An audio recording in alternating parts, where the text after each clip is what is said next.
திருவண்ணாமலை மலை சிவனே ஆன இடம். இந்த புனித தலம் பற்றி நீங்கள் அறிந்திருக்காத அற்புதமான உண்மைகளை தெரிந்து கொள்ளுங்கள்.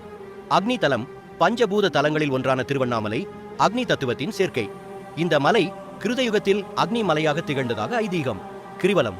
மலையே சிவன் என நம்பப்படுவதால் மலையை வலம் வருதல் கிரிவலம் மிகவும் சிறப்பு வாய்ந்தது. இந்த 14 கிலோமீட்டர் தூரம் வலம் வருவது ஆன்மீக ரீதியாகவும் உடல் ரீதியாகவும் பல நன்மைகளை தருவதாக நம்பப்படுகிறது. சித்தர்களின் சரணாலயம். பல சித்தர்கள் திருவண்ணாமலையில் வாழ்ந்து தவம் செய்து சமாதி அடைந்துள்ளனர்.